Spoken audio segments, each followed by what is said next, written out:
Hi, I'm Maddie Hockaday, also known as the Anne of this relationship. And I'm Holly Constant, the Leslie. We love Parks and Rec. We love behind the scenes. And we love each other. This is literally the best Parks and Recreation rewatch show. We're your park pals.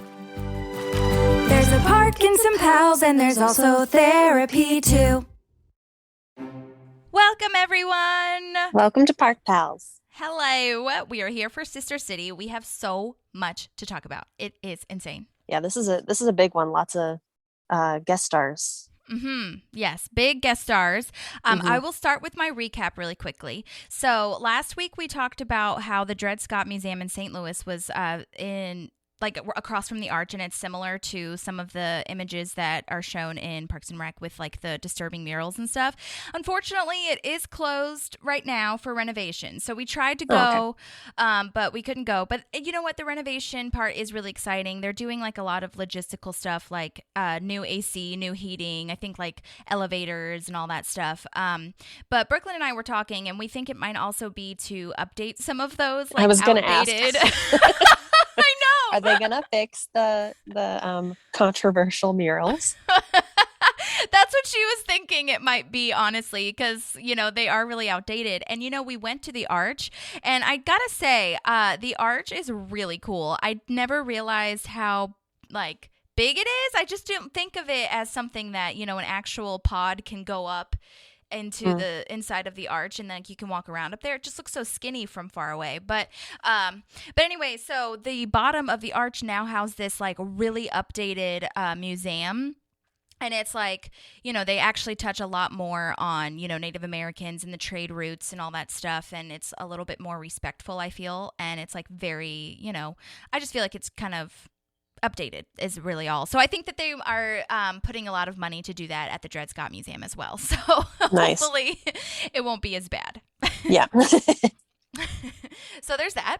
And then the next thing is that, so last episode we had talked about Jay Jackson, aka Purd, and that every episode that every show he's been in, he has been playing a reporter. And so I was doing some more research on him, and apparently he ran a school, or maybe he still runs a school now, but he helps aspiring reporters make reels, like demo reels, to be a reporter on local stations and stuff. And so one of his students actually got cast in a TV show from a self-tape they sent in, and the manager called him in too. So that's kind of how that was his like calling card. And I think his first thing was on Dexter. And I was reading an interview that I thought was really interesting to pass on, that he said, he's still trying to pursue acting, and he really loved working with Amy Poehler. And he said that all his training, like comedically on the show, was from watching Amy Poehler and, you know, from interacting with her. Because, you know, you think about it, he does have a lot of scenes with her when she goes on his show. So, you know, he learned a lot of his improv skills from watching her. And I thought that was really cute to hear, you know? That's amazing. Yeah. Yeah. And then the very last thing is, okay, so I've been saying ice Molillian for the water, but I looked at the spelling because I tried to post, or I did post a picture on our stories about like comparing Ice Mountain and Ice Molillian. And for the life of me, I could not find Ice Molillian. There is an extra I that I've been putting there. It's actually Ice Molillian is how it should be said. So I know that no one probably cares about that deep cut, but I just felt like I needed to tell you. Yeah, just clarify. Exactly. Okay, awesome. Okay, so we are now on Sister City. This is an awesome cast/crew team. Amazing. This was written by Alan Yang, who we have seen a lot from already. Friendly reminder, he is the bass player in Andy's band, so keep in mind when you see that. Also, he co-created Master of None with Aziz, aka Tom, so just a friendly reminder on that. And then it was directed by Mike Schur, which I really don't think we need to recap him, but also a friendly, obvious reminder that he is the creator of Parks and Rec with Greg Daniels, as well as The Good Place and The Office and SNL and all that stuff. So they wrote, this was a little bit of a recap. They, in the commentary, side note, they have commentary on this. Yay, we're so excited. It is, oh my gosh, I will sprinkle the things in.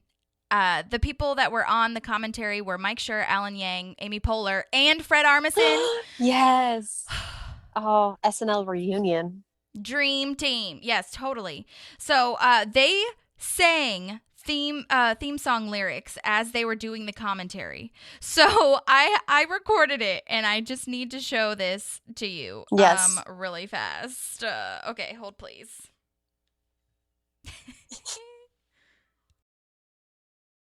I thought that you guys were going to play this music every time I showed up. Oh, we wrote lyrics to this, remember? Go into the store and go to the trucks and go look to at the the colors store and and look then at the the things sun that and look then in you the- go and I wear a hat. and then you run and then your coffee, bikes and horses, ships and swings. How fun. It really makes no sense at all. No. Did we expect it to? Horses, swings. Right. It reminds me of what is it, Garth and Gail? That Yes. Kristen Wiig and Fred Armisen do Yeah. on SNL. It's so funny. Oh, good Lord. Yeah, definitely. If you haven't seen that, look it up. It's pretty funny. Oh, absolutely. Yeah, so that I had to play that for you guys. But also, this was story edited by Harris Whittles, so pour one out for him. We talked about him last week. But yeah, so that is the team behind this episode, and I'm ready for a summary when you are. Okay, here we go. Summary Yes. for Sister City. The Pawnee's Parks Department has visitors from their sister city of Boraqua, Venezuela. Leslie preps the team for their visitors to be poor and out of touch, when in reality they're extremely unimpressed with Pawnee. On the side, April and Donna get hit on, and Tom makes a nice side profit. Ooh, side profit. Yes, Tom is hilarious in this. Oh, yeah. I feel like there's not a lot happening, right? Like, the main storyline is these ambassadors coming, and that's kind of the focus of everything. We have another episode here where Andy is not here. Right, yeah, very interesting. Yeah. So, I mean, it could be, because this is the second one in a row. So I'm wondering, he could be off doing something. Or Right. again, he might just not have fit. Yeah. So, Yeah, Not sure. not sure. I have something too really fast. Oh, wait, go ahead. You go first. I was just going to say that I looked it up, and Boraqua, Venezuela does not exist. Oh my God. I was going to say the exact same thing. Okay. So that is literally what I was going to say. So, I have like this new, I guess segment that I'm calling Constant Knowledge. Yes. Oh, I love it. Use that last name, girl. Because there are a few things that I wanted to say up front before we start reviewing, and that was one of them. Beautiful. Okay, I looked up that city, and okay, it's very strange. So Boraqua is the sister city, and it's in Venezuela in the show, right? So I was confused because there is a Boragua with not a Q but a G, Baragua, spelled differently in Cuba, and then there's a city named Venezuela in Cuba. So I was like, wait a second, where is this? Are they based off like a real thing? So, but no, I was like, that's not in Cuba that they're talking about. So, yes, Boraqua is made up. So I do wonder if they got that name Boraqua from the Boragua in Cuba. I don't know. Could be. Because Boraqua, the real city, is like 30 minutes from the city of Venezuela in Cuba. So, Interesting. I don't know. That could all just be like a vast coincidence, but anyway, so yes, that does not exist. Thank you for pointing that out. Yes. Yeah, I thought it was interesting. Like, the reason it made me think about that was, first of all, I'd never heard of Boraqua, Venezuela. And then I was like, well, Pawnee is a fake city. I wonder if they made a fake city for the sister city. And then also, Yes. I mean, we'll get into it, but this episode kind of touches on some stereotypes and whatnot. And I'm wondering if they just didn't want to bring too much attention to one city and make it like, you know, and make it Interesting. awkward. I'm wondering if they're Yeah. like, we'll make it its own thing. Right. Perhaps for sure.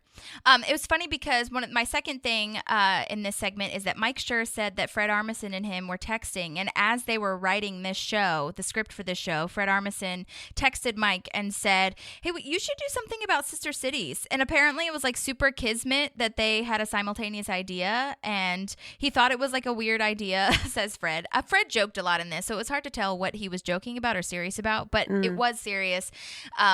That they did text each other at the same time. But apparently they said that in like middle school or high school that they wrote letters to people in their sister cities. And I never did that. Did you ever do that? No. Yeah, Nope. I didn't either.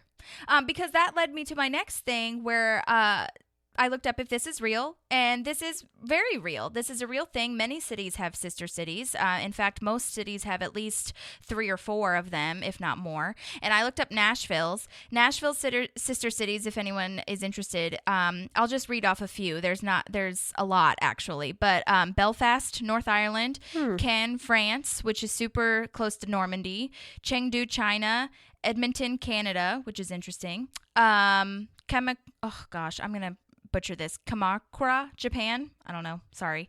Kamakura is Magdeburg, how I German- would think it would be pronounced from the language. Yeah. That's what I was thinking too. But there's no like U after the K. So I don't know. Whatever. I'm sure that's probably correct what you said. But anyway, Tamworth, Australia, and Mendoza, Argentina. But anyway, so I looked up where this came from, and this is to grow education and diplomacy on how other countries live via a lot of student exchanges, but there are also adult exchanges. Like you can go to the same department or equivalent of a department in your sister city and kind of learn more about how the department is run and create a sense of diplomacy.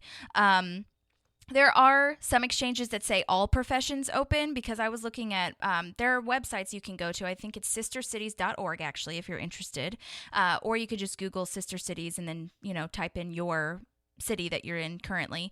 And it says that, there was one, I think on mine that said like open to legal professions. So like lawyers and administrators in that profession, but some are open to all. And this was created by Eisenhower in 1956. What the heck? Did not know that was a thing. And it was all about global partnership. So by forming these relationships, President Eisenhower reasoned that people of different cultures could celebrate and appreciate their differences and build partnerships that would lessen the chance of new conflicts. That's straight from their website. So definitely check it out. It's a really cool initiative, and it's also really cool. There's a lot of like students that are involved, and women partnerships. So yeah, I think that would be really cool for everyone to look at and see, if that's an option for you. Obviously, COVID had, put a damper on a lot of things that people could do with sister cities, but they do have some virtual events as well. So it's really cool. I thought that was really interesting. That's awesome. Yeah, I didn't know the extent of the history behind it. Mm-hmm. But yeah, so that's the end of my constant knowledge segment. So Love it. But now we are in the show. Yeah, we are here, and we are with Leslie preparing her team. Yes. For the ambassadors to show up.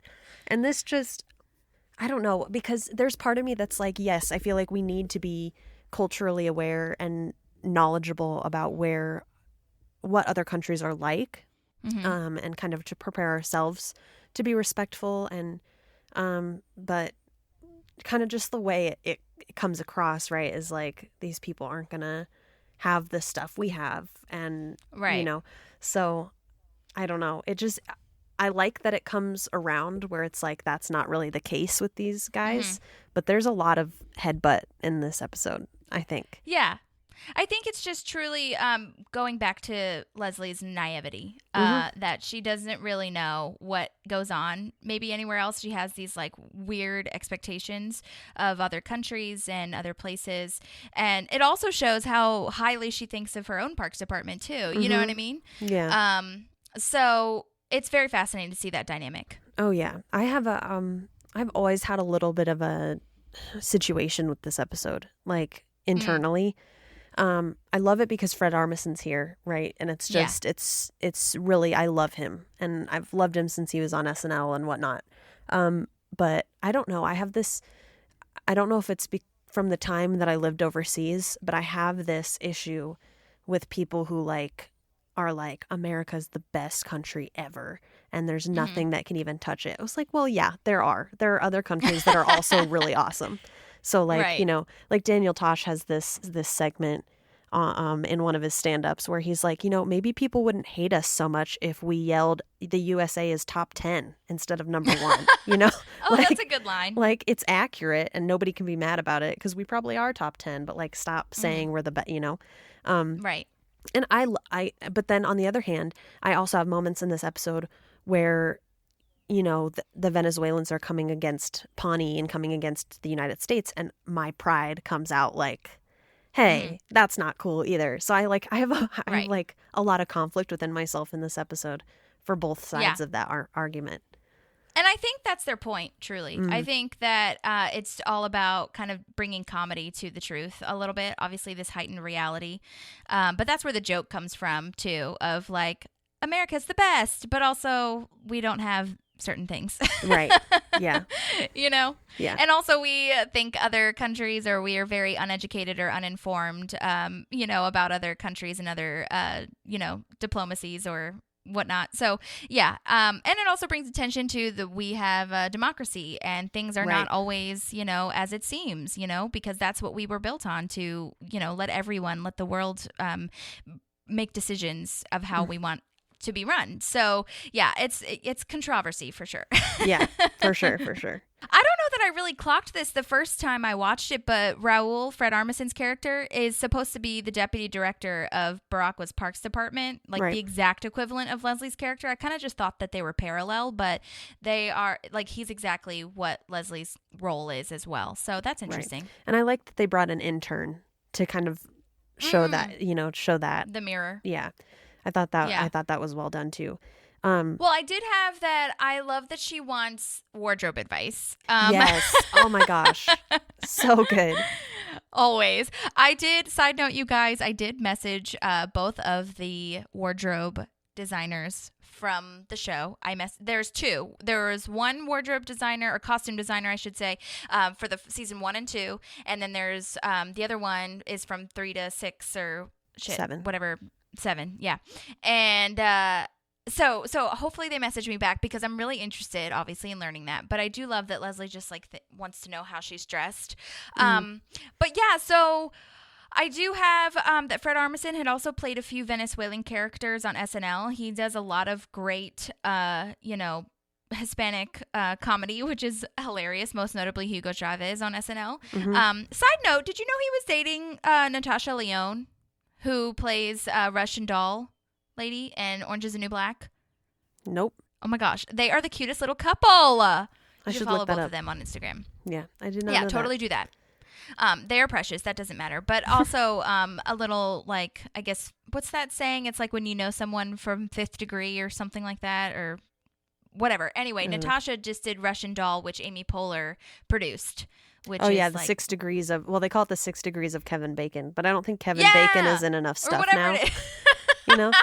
But my brother and I would play that game all the time. Like, right. We would just say, all right, pick an actor, pick 2 actors, Right. and let's see how many times it takes us to connect them. Right, Yeah. right. And then as she's saying this at 32 seconds, as she's like talking about her wardrobe and stuff, did you notice that Ron was staring out from his window, just like in the background, like so stoic and like angry or something? Yeah. It's like he Just doesn't was want to really be part funny. of it, really, I know. And then the last thing I have before we meet everybody is that she has a new pin. I'm very excited to see all of her pin choices on her lapel. I Nice. just always noticed that, because that was one thing she said in the commentary, that she gets to choose her pins.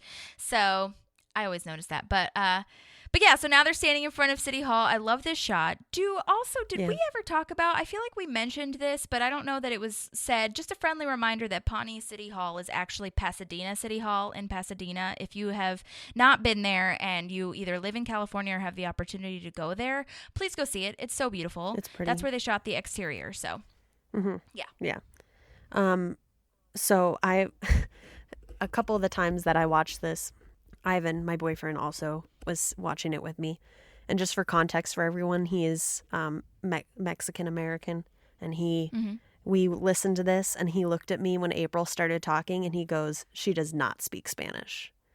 Like, really? Yeah, he was like, it sounds like she practiced this line over and over with a script. Like, she is not a native Spanish speaker. That is his gist from hearing her.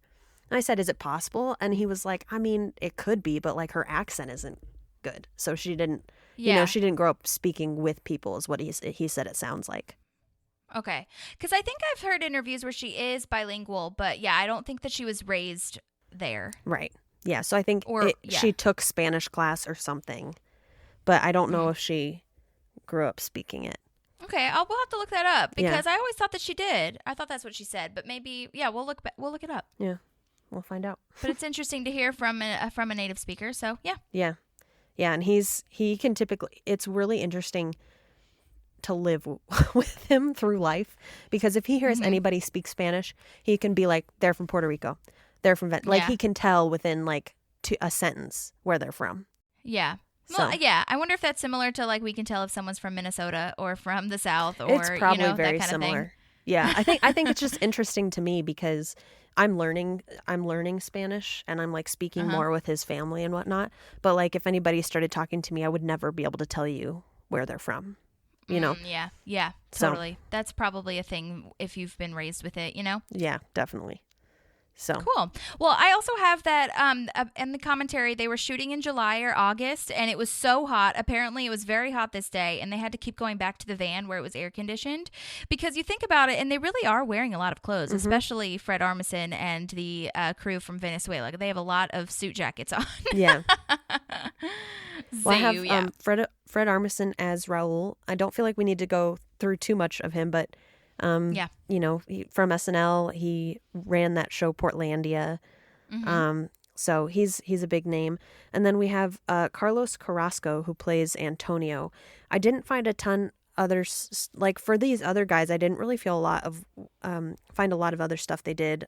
Federico Dorde played Elvis, and Juan Camilo Gonzalez played Johnny, the intern. Okay. And none of them are actually Venezuelan. There's Right. one from Colombia, and I don't remember. Federico is Italian. Thank you. Okay. Elvis. Mhm. Yeah. Okay. So funny. Yeah. Yeah, it's interesting. Yeah, Fred Armisen said he got a lot of his inspiration from his uncle, who is Venezuelan, because his mom is Venezuelan. Sweet. But he also said most of this joke of this character was in the uniform, which Mike Schur created a seal for. As we know, Mike Schur loves to create seals. He created the Pawnee seal, parodying the Indiana seal. And it has an image of Hugo Chavez, machine guns, an oil tower, a lion, and a parrot. You guys, we'll post a picture of it. It's really beautiful. But yeah, so there is a deleted scene I wanted to mention, speaking of the uniforms, is for what each medal stands for, because it's not military. These are uniforms for the Parks Department in Venezuela. So Fred Armisen's character goes through this whole list of what the medals are for. So there's one that was for opening an aquatic center. There was one for having a 30,000 seat football arena. One was for repainting benches. One was for doing away with people making speeches in parks. One is for organizing garbage, umbrella banishing. There's a ton, but those are just a few. And then he goes on to say that the zoos are exactly like Pawnees, because you remember that mural where there's like an animal in the cage, but then there's also like what looks like a Jewish like priest or rabbi or something in a cage. And he was like, our zoos are exactly like yours. Wow. He thinks that that's a zoo picture. Wow. Oh, it's so funny. That is so also funny. love that Jerry turns on the music. That is really funny. And the speaker. Yeah. Because he has a little radio. That's great. I love this whole moment where they think that Leslie is offering women to them. Oh my gosh, and they want Donna. And I just love her confidence. Like, I am not surprised. Like, I've been to South America and I did very well there. I know. Oh my gosh. Donnatude comes back. Donna, So I good. love that Leslie Donnatude. mentions pit beautification. I think that that's really hilarious because we never really bring that up that much anyway. Yeah. That's the actual name of the committee that she started to build the pit. And also, I thought was really interesting this detail here that one of those guys is the minister of small fountains and the other guy is an administrator of hedges. Oh my gosh. Oh, so funny. Yeah, So like the funny. tines little things. Like somebody actually needs to have the full job for those. Right. Yeah. It's so Wow. hilarious. Wow. I love, what kind of birds do you eat? Chickens. Oh, us too.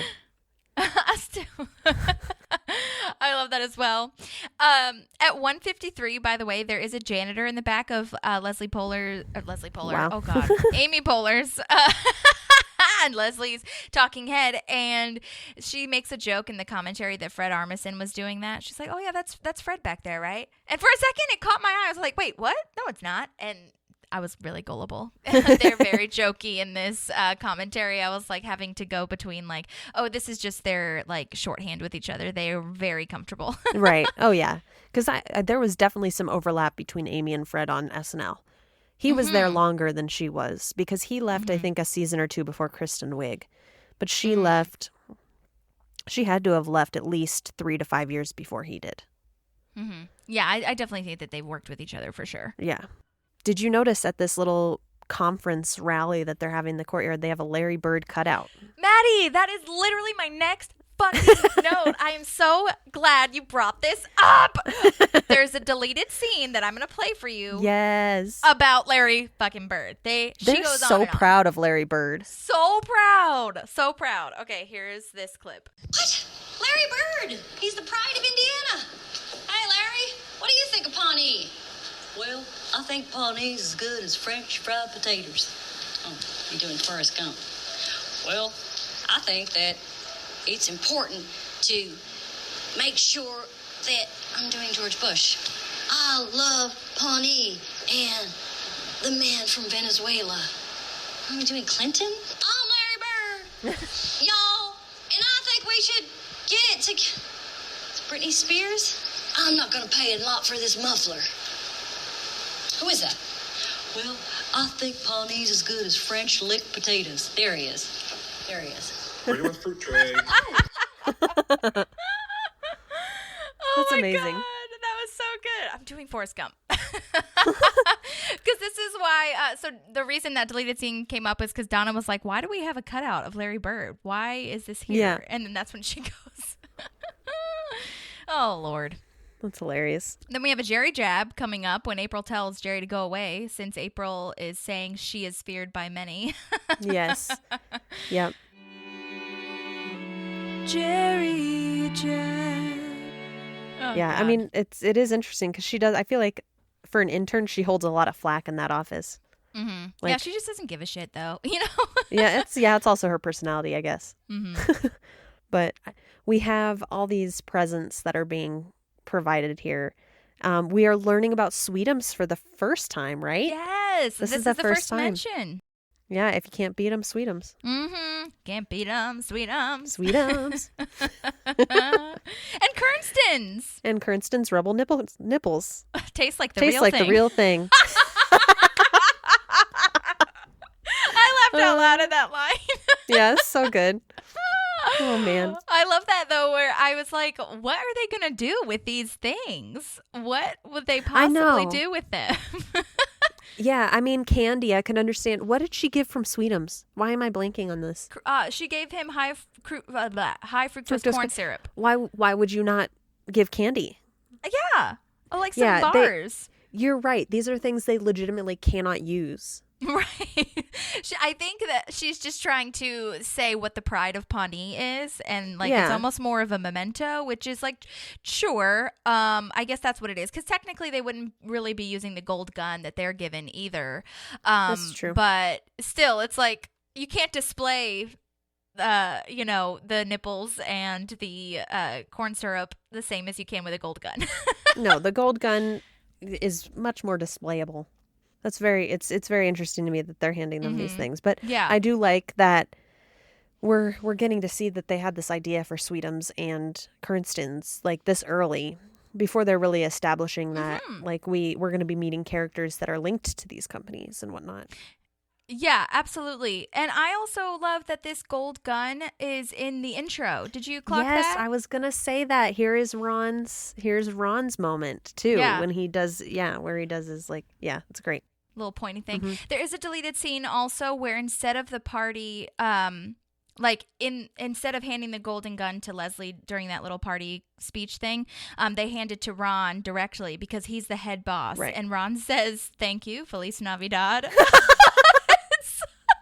It's so hilarious. Wow. And then there's a talking head where Fred Armisen or Raul is saying, he is the highest. Ron is the head boss. So, and he also has a mustache, and he must be feared by everyone because there's this guy in Venezuela who has the same kind of mustache, and he's like the most powerful man to be feared. And it's really funny. He just keeps saying the word mustache, and oh my gosh, you guys, you got to get the deleted scenes. It's hilarious. I'm gonna have to watch that. But yeah, so Raul then becomes quite rude, where he says, you know, thank you for the sap and the bag of garbage.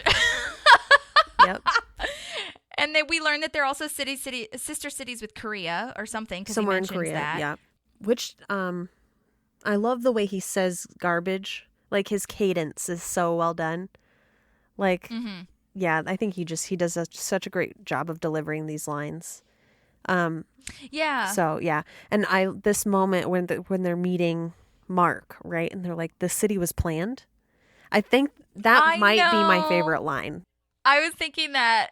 God, that's a great line. It's so sad. It makes you so sad, but like, especially when like the first time I saw it, when you're not expecting that, you're like, oh crap. Yeah, totally. And evidently, a lot of these lines that Fred Armisen had, you know, kind of not bashing, but, you know, talking about Pawnee were improvised. Like the first 2 lines were scripted, but the rest was improvised. And then he did a lot of he just straight up started doing stand up, which was really funny, is what they said in the commentary. And Mike Schur said that this episode, I'll talk about it, I'll sprinkle it in, but Mike Schur said that this episode was so hard to edit because they had so many improvisations, not only from Amy Poehler and the rest of the crew, but Fred Armisen just like kept coming up with stuff. And he is just a genius when it comes to, you know, off the cuff comments in character, like so grounded, but so funny. So yeah, hilarious. Side note, Alan Yang, I forgot to mention this, Alan Yang, who wrote this one, is the SWEETUMS guy. Like, he wrote that line about SWEETUMS, and then he also wrote the SWEETUMS episode too. So he's just the SWEETUMS guy. Okay, cool. That's his new name. Yes.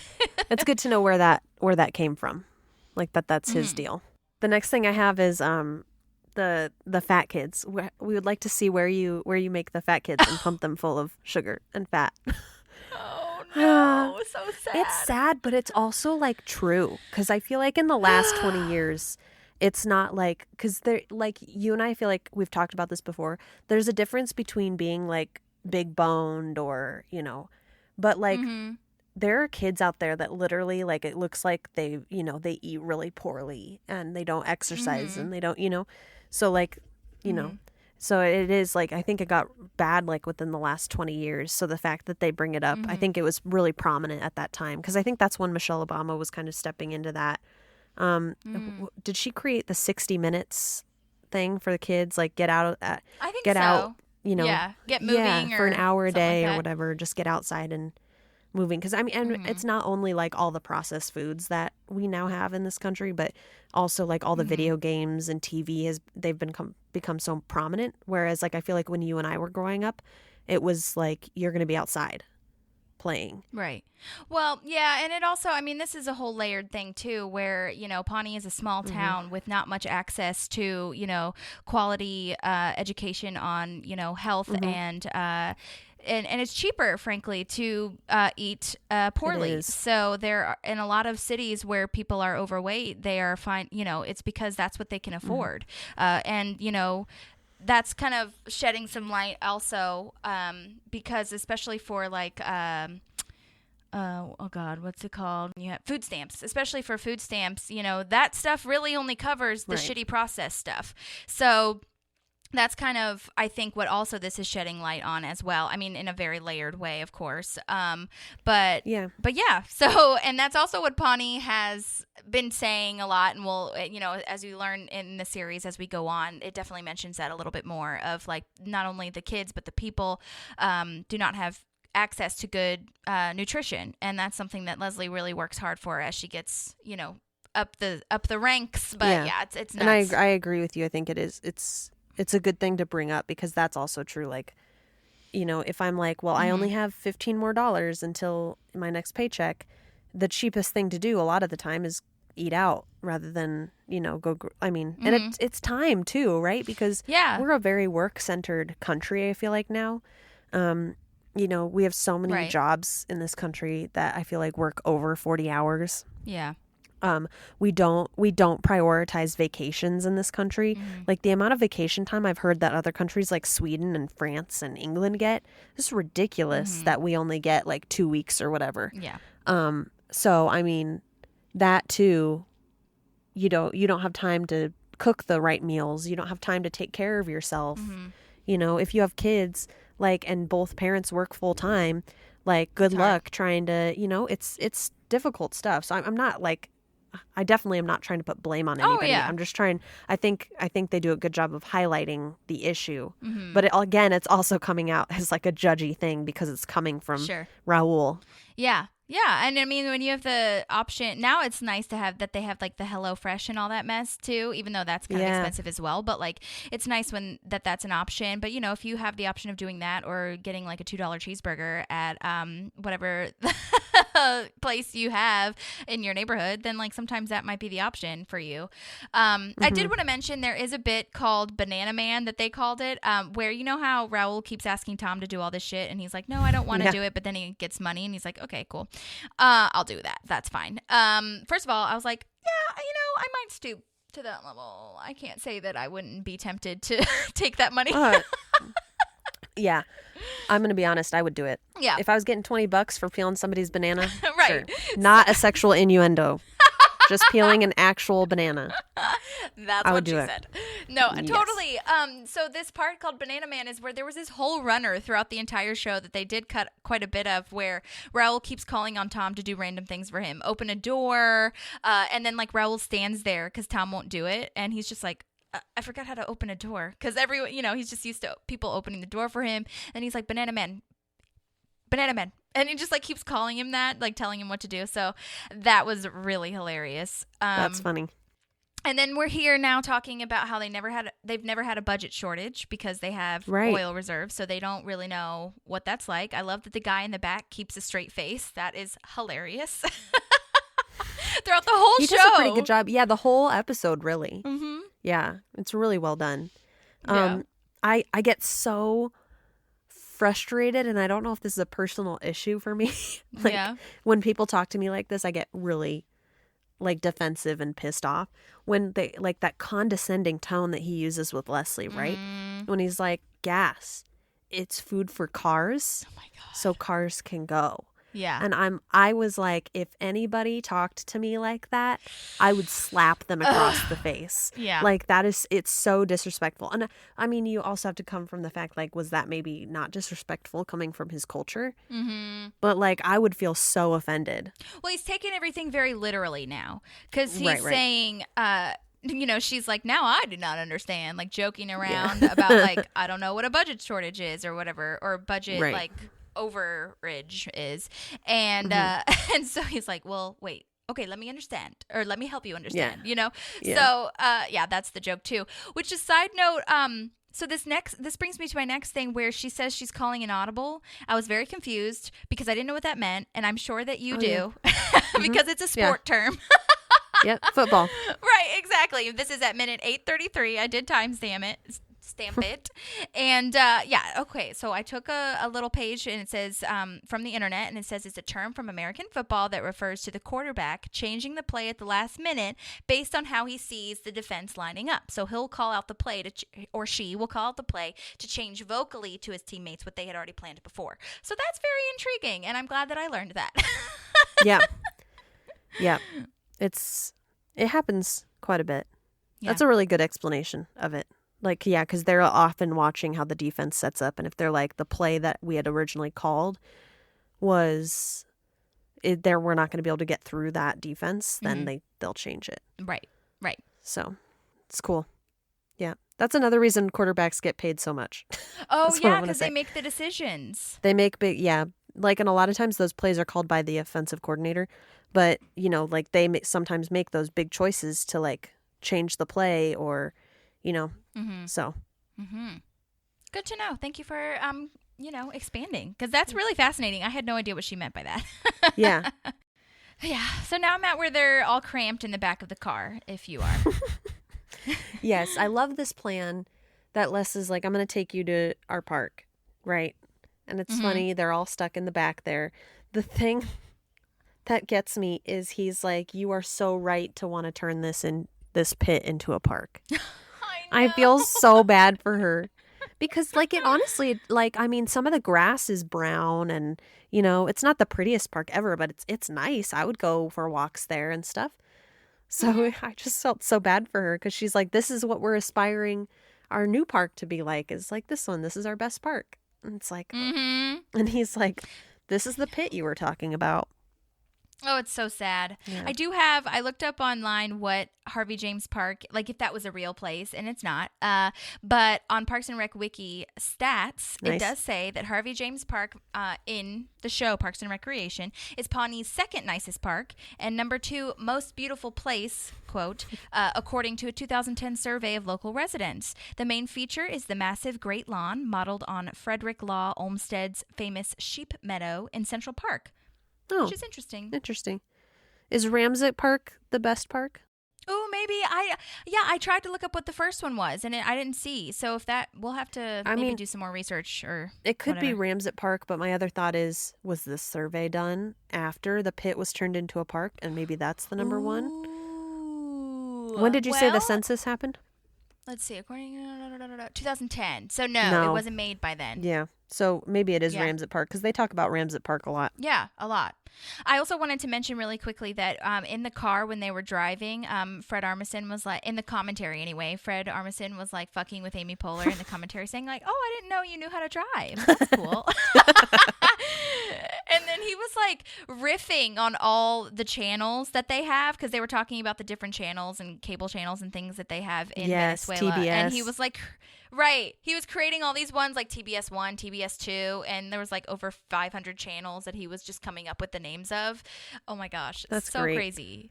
That's good. That's good improv. Yeah, it's insane. I just don't understand how his brain comes up with all that. Yeah. Some people's brains are just weird, like really high powered. Right. But there's basically a whole scene where Fred Armisen is improvising that there are whole cities in their park or like inside their trees in their parks. Like there are schools in the trees, like people can drive through the trees. The leaves are blankets and they can like sleep on the branches of the trees. Like saying, and that was all improv by Fred Armisen when she talks about how their trees are so small. Cause that one guy is like, why are the trees so small? She's like, they're not that small. Right. Well, exactly. and some of them look like recently planted. So that's not like a tree being small. That's like a tree growing. Which is different. Right. I love how Tom is holding an umbrella for them. I know. We've stooped to that level now. Yep. Probably being paid for that. Yep. Oh, yeah. Definitely. Better be more than $20, though. If you're getting paid $20 to peel a banana, you better be getting more for holding an umbrella. The whole time. Yeah. That would make your arm sore. Oh, yeah. This Venezuelan intern wants to date April. I thought that was really interesting of a through line throughout the show. And she's like, no, I'm good. Yeah. I love that line, tengo un novio, más o menos. Like I kind of have a boyfriend. I kind of do. So now I'm at the town hall if you are. Yeah. Why? Leslie. Why are they having one? But like, why? You know how these forums go. I don't know. You know, I don't know if we've seen a forum yet where she's not yelled at. But that's democracy, I know. Maddie. That's democracy. And she's so, like, she doesn't care. She'd rather have them yell at her than be not in a democracy. And I have so much respect for her. But, like, I also am like, how did you not foresee them not seeing the benefit of democracy when people are yelling at you? You know? Yeah. Like, I feel like there was another solution to showing misplaced. democracy without Leslie getting yelled at. And then I feel like they lose respect for her more after that. Yeah. She probably didn't see that coming either, though. That's true. Too, because these people were fucking forceful. And I don't know that she might, like, foresaw that they were going to be that mean. Right. So, but we do see our character Mel come in for our first time, which, by the way, he is called Red-Faced Man on IMDb, which is really interesting because they clearly call him Mel in this first one and in multiple episodes that he's in after that. So, but he is a UCB actor, of course. He's been in a bunch of shows, and we have a little surprise moment coming for you later. We might get to chat with him, so we will keep you posted on that. But we love him. My favorite line of his, though, is later on in the series when he's like, no, I'm not always up in arms about something. Something? So funny. That's so good. Very good delivery. We also have Lawrence in this town hall meeting too, right? Yes, we do. Mm-hmm. Another he sang appearance. The snack snuck, or the snack stuff. Yep. Yeah. Which is really unfortunate. Thank you for that feedback, basically. And then we've got a second lady talking about how her dog ate another dog's poop. Gross. She's called the Weird Woman. That's her character's name on IMDb. Karen Taliha is her name. And then Loudon Wainwright comes back, who was in the pilot. He was at the middle school thing, the middle school public forum. And he, just a friendly reminder that he is a folk songwriter, so definitely look him up. But they cut his scene, I think. I don't think that's actually in the Peacock episode that I saw. I think that was in my deleted scenes. Okay. So, and he talks about Laura Linney again. This guy's super hung up on Laura Linney for some reason. And then there's another lady in red on IMDb, if you have looked on IMDb, who is also cut out. But it's really bad. Like, she says that she wants to put Leslie's head in a desk drawer and slam it shut. No. And she says all of this with a smile. It's the most, like, psychotic serial killer thing ever. Well, I'm glad we took that out. Woof, woof, woof, woof. So that's another reason also why I wanted to mention this, because this is another reason why I wanted, you see why the Venezuelan council is like, what the fuck? Like, this is so disrespectful that your citizens are treating you this way. It's not just Mel and Lawrence. It's like everybody is like being so mean to you. So, well, and I love this follow-up we have of this talking head with Raul. And I wonder how much of this is improv. Maybe you know the answer to that. I know the answer. Do you want me to tell you? Okay. Yes, please. Every word was improvised. No. Of that runner. Was he given any direction? His direction was like, say something about, this is what they said in the commentary. His direction was like, say something about comparing like Venezuela's town halls to yours, or to Pawnee's.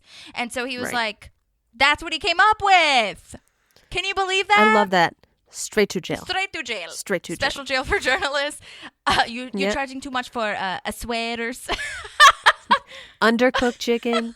Straight to jail. Overcooked chicken, straight to jail. Undercooked, overcooked. Yeah, so much. It's so good. I can't get over every single line. That was all him. Not written. Yeah. Wow. That's amazing. Mm-hmm. I always loved him, but like this is giving me newfound respect and adoration. Yeah. Admiration. Yeah. Ugh, for sure. Crazy. Yeah. Undercooked so fish, good. overcooked chicken, so crazy.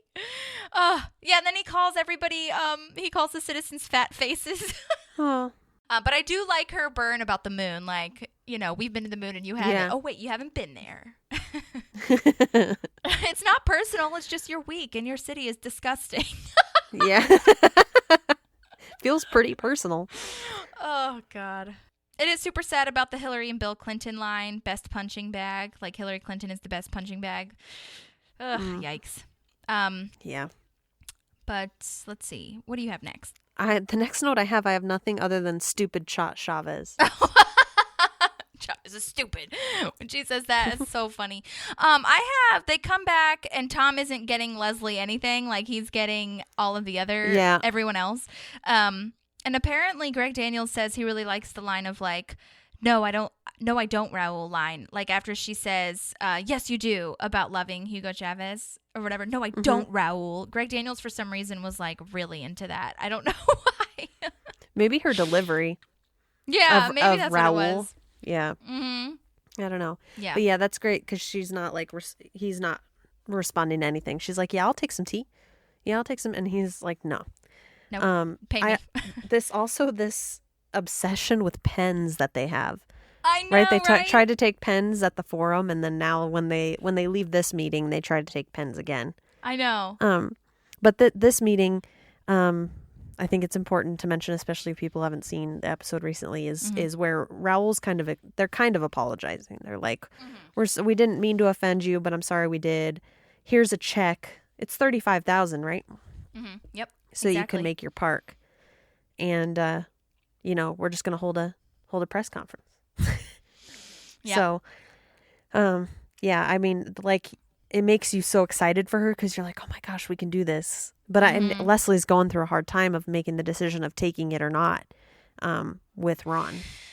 I know. I was at first I was like, why can't they just take it? Just take it. But I understand controversy of like, where did the money come from and just all this stuff. So I get it. But and then my next note was that they had Jerry. Leslie's like, meeting adjourned, Jerry. But it's not as sad this time, obviously, because again, there's just no stakes. Right. But yeah, that press conference was she doesn't want to say Viva Chavez. And so she's like, Viva Chavez. And then we learn of what it actually is. It's a committee to humiliate and shame America. Yikes. That's where I get meh. Yeah. I'm like, dude, no. Yeah. And there is, I won't get into it because I don't feel like I'm as educated about it. But when I was reading it, there is a lot of history between Chavez and America, obviously. So definitely look into that because that sheds a lot of light on what they were getting at in this episode. And they had a tumultuous, I believe it was Chavez called, was it Bush or it was one of our presidents, he just called him like a, it was some slur that he called him. And so it was a very tumultuous relationship.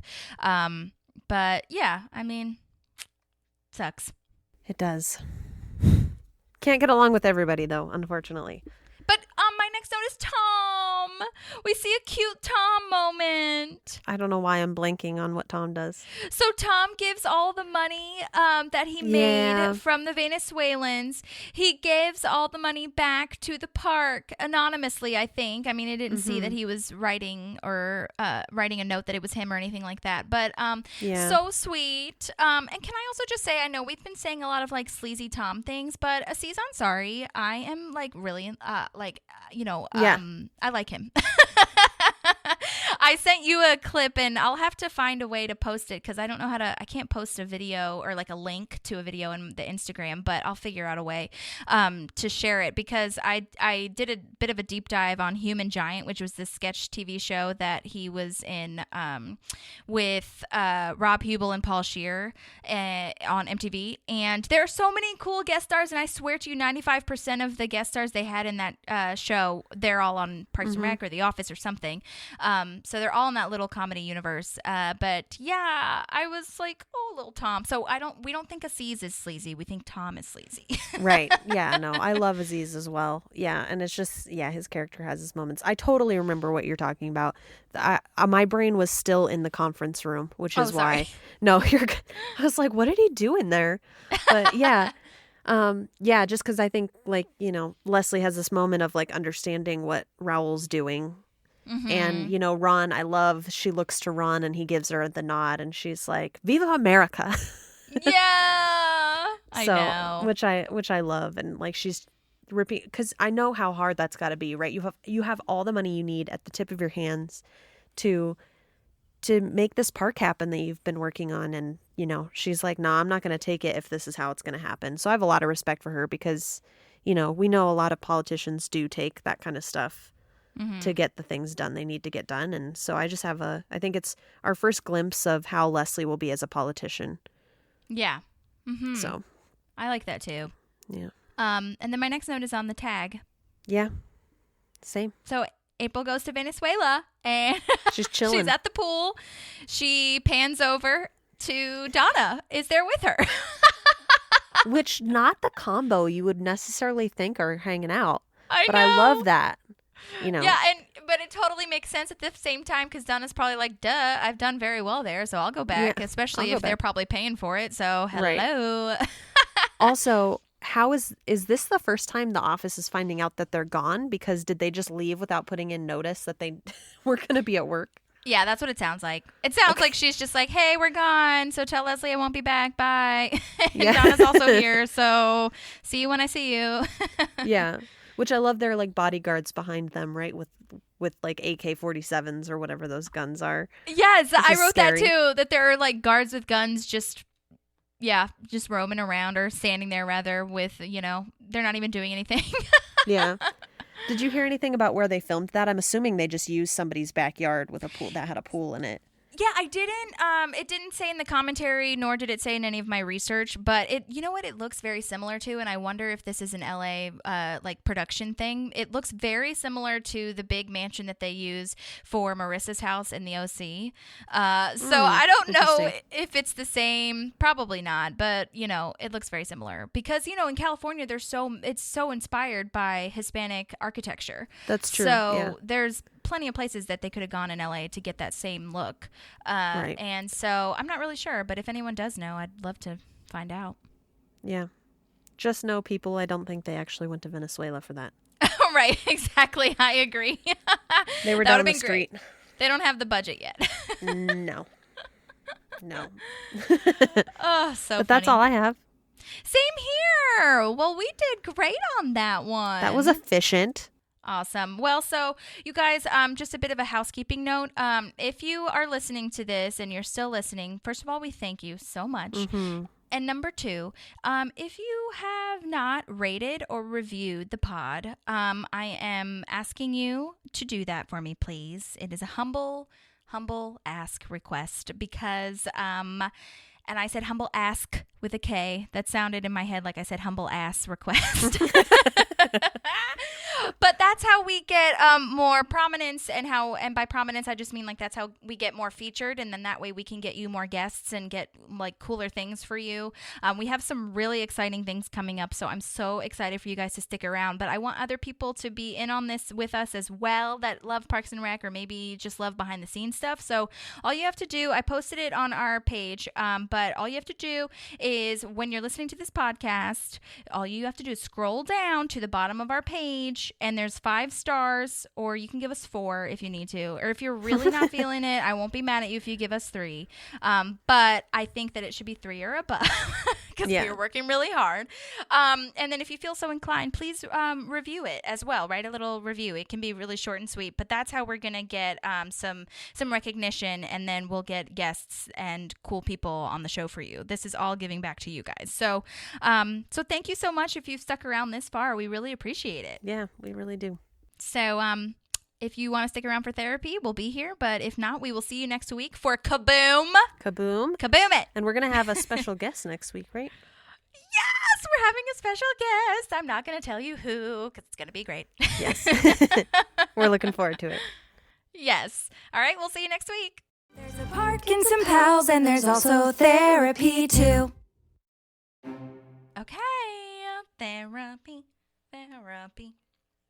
All right, so welcome to therapy session. Hello, everyone. Well, Maddie, do you have anything that you would like to talk about for our therapy moment? Yes, we talked briefly about this a little bit, but my whole issue with not being able to sleep was still pretty prominent until I think 2 nights ago. I got 6 full hours of sleep. Oh my God. I'm so Yes. excited for you. Honestly, I'm so happy for you. I know. I'm like, and 6 hours isn't even that much, but it's more than the 2 I was getting, so I'm pretty happy about it. But just a little PSA out there. we got a new mattress. We've had this same one for a long time, and I think it was used before then by family. So it wasn't new. And so we went and we actually, this is the first time, a very adult, went and actually chose a mattress, tried mattresses out. And we ended up getting a purple.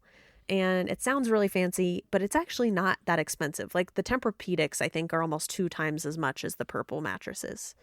So, but yeah, if you guys haven't heard of the purple mattress, I would look it up. It's hard to explain over podcast. It's kind of like a grid inside. It's rubber-ish, and it's makes a grid, which they said was really good for allergies, because then if dust and stuff is getting in the mattress, it's actually just going through the grids and not sticking in the mattress. So which is cool. But it's also been really good for my arm not falling asleep, and it's been really comfortable. So I've been very happy with it. It's only been 3 nights, but I've been very happy with it so far. Yeah. I'm so glad. I'm so glad, honestly. No, and that's the thing about mattresses. It's like you spend half of your life on it. You don't think about it that way, but when you put it in perspective, you're spending a lot of time on that thing. Oh, yeah. And so if it's not comfortable, then like, sleep just impacts everything. It impacts every single thing. So, I mean, and a lot of times in a negative way if you don't get it. So Yeah, for sure. Yeah. So it's been nice to catch up on all that and whatnot. I'm just having a hard time with, I think on top of that, just like time management with everything that I've got going on. And currently something like I'm in school and then, which will be over soon-ish. Mm-hmm. And then the football team takes up quite a bit of time too. Right. So, but the football team, honestly, like if I was going to get rid of something, I'd get rid of school. Before I but got I don't rid want of that. You to. No, and I'm not going to. I'm just like I'm trying to put in perspective like what it means to me, the football team. Yeah. So, but it does take quite a bit of time going to the games, and then I take the footage for the games, and then it takes probably 3 to 4 hours to sit through and watch all of it and catalog it. Right. Because what I'll do, I watch the film back, and like I don't record the entire game in one shot. I do shots throughout the game. But I have to go through and I watch, and then I comment everything that's in the video that could be used in hype videos or in highlight reels and stuff like that. So it does take quite a bit of time. And then making the hype videos can take me anywhere between 2 to like 10 hours to make. So yeah. So I mean, editing video is insane because you've got to worry about like the audio that connects with it and the video itself and like how they all connect together and making sure they're cohesive. So it's a lot. It Very is. time consuming. Yeah, it is. I really like it though. And I've told Ivan and I've thought about it myself. Like if I could get a job doing this kind of stuff for an NFL team or even like NHL or something, I would do that. I would get up and move tomorrow because it's not like, I think we've talked about that I really like my new job, but it does hold a lot of emotional stress and, it takes a lot of mental, emotional, physical toll. And sports have been my life for so, like I love sports and I love the adrenaline of being down on the field and everything. And so like, I think I would be really fulfilled doing that kind of stuff. So we'll see what life throws my way, but I'm really enjoying that. And like as stressful as the time is to try to fit everything in, it's worth it. So yeah, because do they play all the time in Phoenix or is it in So Prescott? we go back and forth. So every other week. So we were in Phoenix yesterday morning, and so next weekend we're in Prescott. Okay, so. Gotcha. Yeah, because that's time consuming as well. If it was right next to your house all the time, then like maybe it'd be a little bit different. It'd still be consuming, of course, but like to get to Phoenix and then that's a whole day right there, or weekend. Yep, and we did that on Friday night. We went down because the game was at 10 in the morning and we needed to be there by like 8:39, and it was like we're not waking up at 6, and so we went down the night before. So it does take quite a bit of time, but. Well, I'm glad it brings you joy. That is something. Yeah. I would say if it wasn't bringing me joy, I would have dropped it. Right. Because right. everything else is just a lot, and I'm not dropping our podcast at all. Like so, it's like, yeah. Yeah, I understand. But, yeah. Okay. So cool. that's what's been going on with me. If anybody's interested, you can check out the Granite Mountain Silverbacks. Yeah, you should. Granite Mountain Silverbacks. Yeah. Okay. Yep. You could post that on the our stories if you wanted to like get exposure. I could. You totally, or you can send me something and I'll post it. Easy peasy, lemon sneezy. Yes. I'll send you the video I just posted on Friday. Okay. For it. Yeah, I'm sure people would love to see that. Yeah. What about you, Miss Holly? What's going on? Well, nothing like really has changed, I feel. I do have to say, I just feel like if it wasn't for therapy, I'd really feel like I would not be as even-keeled as I am. Because there are a lot of things that it's just so nice to have a third party who doesn't know me or any of the people I'm talking about or any of like the situations like from the beginning, or not the situations, but like they don't know anything from Adam, you know what I mean? Like they don't know, they don't have any bias. And so it's really fascinating for me to hear some stuff about myself that I like didn't really, I guess, take to heart, because like I'm learning that I'm more of a Leslie Knope than I really realized that I was, in the sense of like sometimes I bulldoze over things, or I just get really frustrated when things don't go like according to the plan and the schedule that I have, because I'm very type A, and I'm very like, well, we're going to do this, and then we're going to do the schedule, and then we're going to get it done in a timely fashion, and then that's the end.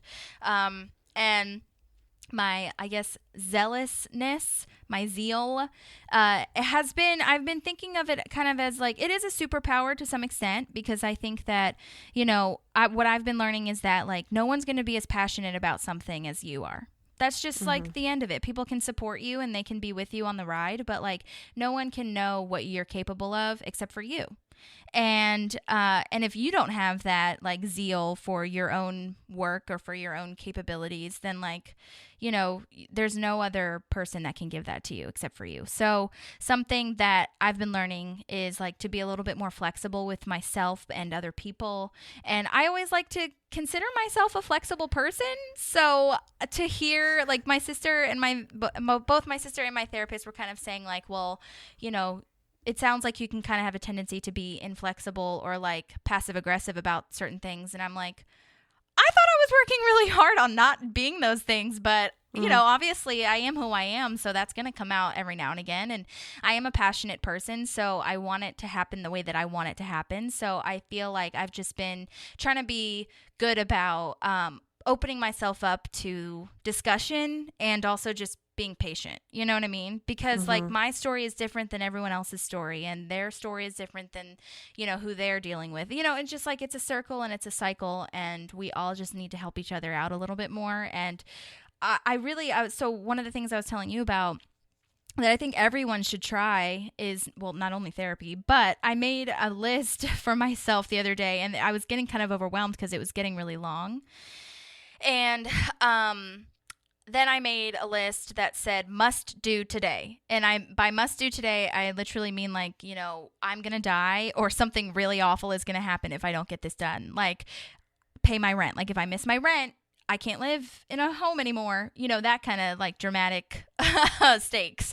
And do you know that not one of those things on my list that I was getting a little bit stressed about needed to be done that day? And so I was like, oh, that's a really good reminder. So I highly recommend doing that if you're feeling overwhelmed. And like obviously scheduling.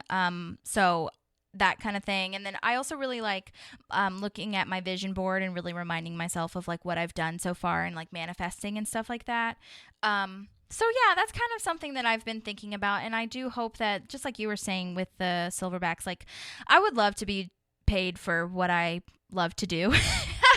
Yeah, I have been doing what I love to do for free for so long, and so that kind of weighs on me every now and again, because my full-time 40-hour-a-week job is not something I love, but you know it's something that's good and that I really am so grateful for, but it doesn't give me it doesn't fulfill my life. So that's something that I have to keep reminding myself. Like eventually that will not be the case, but I do love the things that I'm doing right now. So that's all I can really hope for. And I'm in a good place, you know, but it's that thing where I get impatient. That's all. Yeah. Yeah. Which I think is a normal human reaction. Yeah. So I'm also just really grateful for my support system. That is also another thing that I just cannot get through it without my sister and you and my mom and, you know, people here. So it's nice to like be reminded of that as well. But yeah, just to, like being open-minded. That's all it is. It's like open-minded to some, I don't want to call them flaws, but like open-minded to things that you can work on and always have improvement or room to grow, you know? Yeah. There's always room for improvement. Yeah. So, and it's not a bad thing. That's another thing too. It's like, you know, don't look at it as a negative. Just look at it as something that is. Right.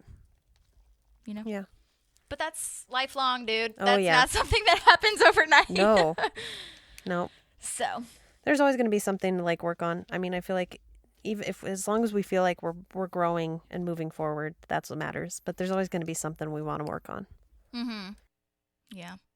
So, but yeah, I would also really love to hear, I mean, maybe I'm asking for too much, but I feel like it'd be interesting to hear from other people. So if anyone's listening to this and can resonate, you let me know. Or let us know, rather. Send in voice memos. So, We can play them during therapy and whatnot. Yeah, that's so true. Friendly reminder, it's parkpalspodcast@gmail.com. And I also created a little like website as part of my website because I was going to do our own little website, but it costed money. And I was like, Not we're not today. there yet, so not today. So it's just hollyconstant.com/parkpalspodcast. I think I'm sure there are other like website platforms that are free, but the one that I really like is Squarespace, and hopefully eventually they will sponsor us at some point so we can have our own website through them and not feel, I'd still pay them, but they could pay us back a little bit. Yeah. Discount. Right. So, but yeah, I would love to hear from other people. Send it in. Well, is there anything else you have that you'd like to say? No, I think I'm good to go, and I'm ready for season 2, episode 6 next week. Oh my gosh, we're getting there. We're doing it. We're doing it. Awesome. Well, again, like I said, I hate to harp on it, but I would love for your rates and reviews, and then that's the last time I'll talk about it, I promise. Unless you see me on Instagram, then I might be posting about that again. But yeah, so we'll definitely read your name out as well. If you leave us a review, I will read it. Don't you worry. Unless it's terrible and, inappropriate, then I won't. Maybe I will. Who knows? Whatever. Anyway. We'll see. We'll see. All right, you guys. Well, have a great week wherever you are, and be kind to one another, and we'll talk to you soon. See you next week.